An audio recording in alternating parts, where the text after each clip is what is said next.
So welcome to my Sacred Six in India. So I'm coming to you from the Somatheeram Ayurvedic Resort in Kerala Beach in Trivandrum in India. And I wanted to talk through 6 of the things that I've experienced in India and some of the things that I'm going to be taking home from those experiences, ways to live happily and more mindfully.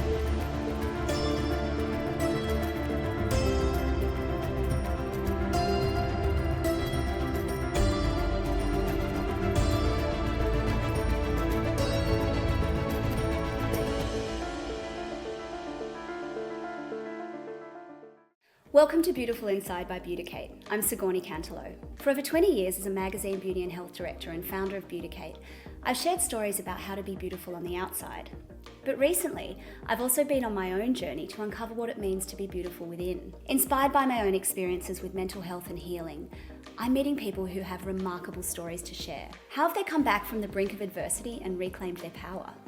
How do they continue to nurture their inner selves while creating space for joy, beauty and well-being?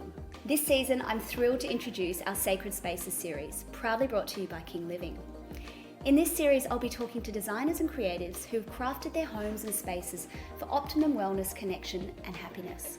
Like us at Beauticate, King Living believe that our home is our haven, and they design furniture that's designed to change and flex as we do. Now, their sleep collection is a true innovation in the wellness space. And at the end of this episode, I've been lucky enough to do a road test of one of the King Living beds and customizable mattresses in my sleep diary. Now, I can't wait to share my experience with you after this next interview. And remember, if you enjoy it, please give us a rating in the Apple Store. It really helps us continue to spread the word and make this content for you.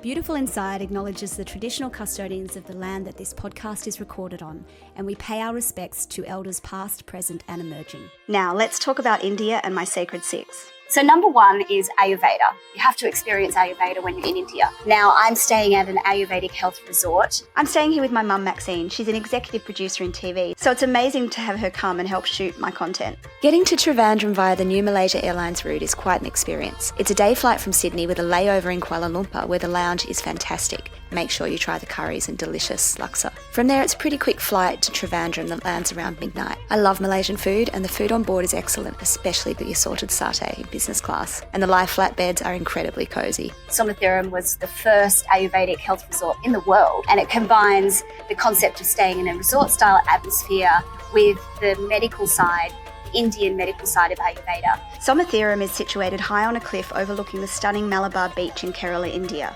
In terms of accommodation, it's very authentic and a little bit rustic, but super convenient as the Ayurvedic hospital is on site. Or you could also check into their sister resort, Somatheeram, which is very close nearby and situated on the beachfront a little further up, and it's very beautiful. So Ayurveda means, in Sanskrit, Ayur meaning life and Veda meaning science and knowledge. So it's the bringing together of the science and knowledge of how to keep our bodies and minds in balance through various diet, exercise, wellness routines and physical remedy. It's been really amazing experiencing in this environment. So you go to the Ayurvedic Centre and you have a full consultation with the doctors, and they look at your tongue, they look at your pulse, they ask you a lot of questions, the way your body moves, and then they can tell what kind of dosha you have. So I'm a Vata Pitta. There's also Kapha. The idea behind this is that you take certain advice from them on how to bring your doshas back into balance. When you stay at a place like this, at Somatheeram, you then get prescribed medication for any of your illnesses. So for me, I've had issues with reflux, insomnia, anxiety, digestive issues. So I was given a whole bunch of medication for that. And then 2 hours a day of treatments to help remedy that. So some of the treatments consist of Shirodhara, where they pour oil very slowly on your head, on your third eye, and it's so relaxing. It sounds just, a bit boring, but for half an hour, they're just pouring the oil back and forth on your head, and it kind of lulls you into this state, and this is known to calm the nervous system. There's also Abhyanga, which is full body massage. I have 2 therapists working on me at the same time, which is so beautiful. And then they kind of massage with poultices, which are made of different Ayurvedic herbs. So I've been doing these treatments combined with this beautiful vegetarian diet of curries, which of course rich in so many different spices and antioxidants. You've got the curcumin from the turmeric, you've got ashwagandha, tulsi, lots of things that are meant to balance the nervous system and the body. Most people come to one of these Ayurvedic resorts to do a pancha Karma, which is a minimum of 2 weeks detoxification of the body. Unfortunately, I only had a few days here, so I had a little taste test, didn't get to experience the full thing, but it's quite amazing. I've been looking around at all the other guests here and they just serenely floating through life. And it's quite funny when you come out at the end of the day after your treatments and they've wrapped your hair up in this kind of turban with all oil, and then they put these face masks on made out of like red clay or rice paste, and everyone you sometimes go to dinner like that because you have to wait an hour before you have your shower, and it's so funny seeing everyone else at dinner dressed in these very medical looking green robes. It's taken very seriously here. It's not, it's not like a beauty spa. This is serious treatments which traditionally are known as beauty treatments, but here they are remedies for, whatever ails you. So it's quite amazing seeing beauty going hand in hand with wellness. It's really the whole concept that Beautiful Inside is about. It's about the importance of inner and outer beauty and treatments and how the two should always be combined, go hand in hand. Some of the things I'm bringing home from my Ayurvedic time here, definitely being more aware of things I eat at night. So Vata Pitta shouldn't be eating cold salads at night or cold raw vegetables at night. So it's all about cooked, warming food to ground the body. You're not supposed to drink ice water, but it's so hot here. I'm dying for ice water. It's all about drinking teas and warming things. Very easy to do in winter, not so easy to do in summer. I'll also be tongue scraping to remove the toxins that were released in your mouth during night. So I've started doing that and I'm going to stick to it because I think it does make a lot of sense. Meditation, mindfulness, yoga, all those things I do at home, but coming to a place like this just emphasizes the importance of those things. And when you're doing it daily, you definitely notice a profound effect on your nervous system. So it's something that I will be doing when I get home. So number 2 thing to do in India, of course, is visit a holy place. So that there's so many temples, there's so many statues. So we went to visit the Azamala Cliff and Temple, which has an incredible 58-foot tall statue of Lord Shiva. It's overlooking this incredible beach. We also went into town to see the Sri Padmanabha Swami Temple, which you can only view it from outside in Thiruvananthapuram. Basically, Trivandrum is what people know it as. So this temple is dedicated to Lord Vishnu. It's one of the 108 sacred Vishnu temples in India. It's good to note that in India, it's customary to cover your shoulders. So of course I brought a lot of singlets because I get so hot, but I've taken with me a shawl every day when I go outside and I cover up, make sure I'm covering myself and being mindful of the culture, particularly around holy places. They're so colourful and the carvings are so intricate. It's definitely something you have to see. Now, another thing that is very sacred in India is the food. And I am a big fan of Indian food, particularly dosa, which is like a very thin, crispy pancake, and it can be stuffed with all manner of things. We went to this amazing dosa house that had even different types of cheese and different vegetables, very adventurous dosa. But the best, I think, is even just a plain roast dosa, which is the pancake itself, and then you dip it in the different masala and the curry and the chutneys and the pickles. So good. The other thing we tried was puri, and we tried some other amazing little delicacies as well. I think my favourite meal, though, was at Villa Maya, which is in this beautiful old 18th century home with a patio and koi ponds everywhere, and it was absolutely stunning, and the food was spectacular. Local seafood, spiced, very rich curry. It's incredible. Definitely worth a visit if you're in Kerala. Now, of course, no trip is complete without a shopping trip. It was a really nice experience to go and shop for a sari. I ended up buying a kurta, which is a traditional dress of a long-sleeved dress over pants with a scarf, and the silks are just so beautiful. We went to a craft market and saw how the traditional weaving for Kerala is done. I ended up buying the kurta, tried on an incredible sari, and then the jewellery as well in India is must be seen and must be admired. I ended up buying some incredible earrings. The gold and silver is incredible, and there's gemstones. You don't have to spend a lot. You can find some beautiful pieces. Number 5 is about experiencing a slower, more traditional pace of life. People in India still do things the traditional way, like, the men with their fishing boats, pulling in the nets. We spent a morning walking along the beach at Kerala near Somatheeram and just seeing the men working so hard, and you can see the fishing boats in the very early morning at night, fishing the traditional way. And then little things like handmade brooms and the sweeping the steps every day, and traditional transport tuk-tuks, and in the markets, buying produce fresh. It just reminds you to really take a step back and see how life life was before technology and how much happiness people have and they're not so wired up with technology all the time. So putting the phone away, I'll definitely be taking some of those memories home and just try to disconnect and be more mindful and present. That brings me to my last sacred sixth thing in India, and that is yoga and mindfulness and conscious living. So having a sense of spirituality in your daily practices, and then just being mindful throughout the day, being in the here and now. What can I feel right now? What can I smell right now? What can I taste right now?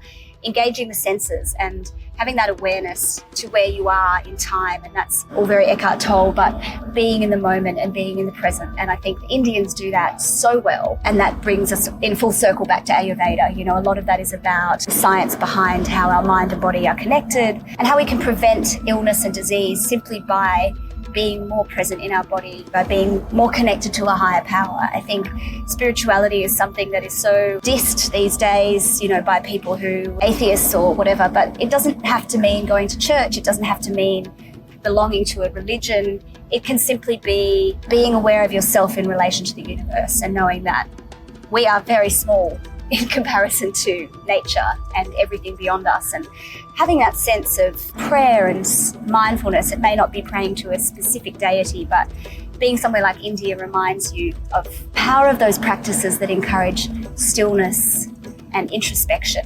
So I think that's something I'll definitely be taking home. A lot of the people I interviewed when I was in LA, really high-powered CEOs, talk about prayer and talk about being at one with a higher power. And so I think I'm going to delve a lot more into that and find out what my own personal approach to that is. But I think meditation as a practice is like a form of prayer. So being here in India has really made me think more about that and the concept of what is sacred within my life. So these are the 6 things that I found were really sacred and great things to do when you're in India, and then great things to take home with you beyond when you go back home. So I hope you enjoyed them, and I'll see you next time. Welcome back to my sleep diaries in partnership with King Living for my Series 3 Sacred Spaces series. So I've been testing out this lovely King Living promenade storage bed with the 8,000 Sleep Plus 8,000 mattress, and I really am quite in love with this bed. I'm so happy that I got the opportunity to try it. The main thing is just how customizable it is. So you can actually, after you've bought all the bits, you can then flip the topper, the comfort layer, which is like the mattress topper layer, and then you can also flip the base king cell part, which is where the springs are. So if you decide you get home, you're like, oh, I just need it a bit firmer. So what I did was I actually flipped it to make it a bit softer because I was sleeping on my side a lot. I've just been a bit lazy. I really want to sleep on my back because of, wrinkles. It's way better for your aging process. But when I'm really tired and recovering from jet lag, I want to be really cozy. So I flipped it over, and then when I go back into my back sleep training, which is where I prop myself with pillows on either side, I'm going to have it on the firmer side. And the other thing it's got like a mat that you can actually, if your partner prefers a firmer mattress, or you do, you can put this mat underneath to just give it a little bit more support, which I think is fantastic. And the fact that everything is removable and washable, including the fabric, this beautiful Sorrento fabric is removable and washable, which is great. If you get fake tan or hair product, like often bed heads get that like manky hair product from the boyfriend or the husband that wears like gel or whatever in his hair. And I've been really good following my protocol from Olivia Arizello, sleep expert, who I caught up with, and she gave me some good tips. I've been wearing my blue light blocking glasses at night. I've been very strict about 20 minutes of reading before bed. Sometimes I get a bit carried away with my book and I read more and more and more and I can't stop. But it's so good to read again. I fell out of that process when I was doing too much work, and it just really helps you wind down at night. The other thing I'm doing is I switched from Epsom salts in my bath to magnesium chloride, I think it is, and that is been amazing because you can actually really take magnesium in topically through the skin. So not only am I taking magnesium powder at night, which is really nice, I have that with my dinner or just after dinner, like a little sweet treat before bed. I also bathe in magnesium, and I slather my entire body in magnesium. Oh, and I've got to show you my magnesium. This is Brillo Beauty, the spray. So before bed I spray the soles of my feet twice with the magnesium. So then you're basically just drenching your body in magnesium from the inside and on the outside I've got this beautiful pillow mist from Maison Balzac Bonne Nuit, and I've got my hand cream that I love to have, just a pump by the bed. So I put a pump of hand cream on. It's a little bedtime ritual. And I've also got my eye mask, and of course silk pillowcase always. Silk pajamas, these are Papinel. So silk, silk, silk. So I'll put all the details for the bed below. King Living offer a 120-night risk-free trial, which is incredible because why wouldn't you? If you're wondering about it, you can always try it and send it back if you don't like it. So I'll put all the details in the show notes. Bye. Thank you for joining me on this episode of Beautiful Inside. If you enjoyed this, the best thing you can do is share it with a friend, leave a review or give us a rating.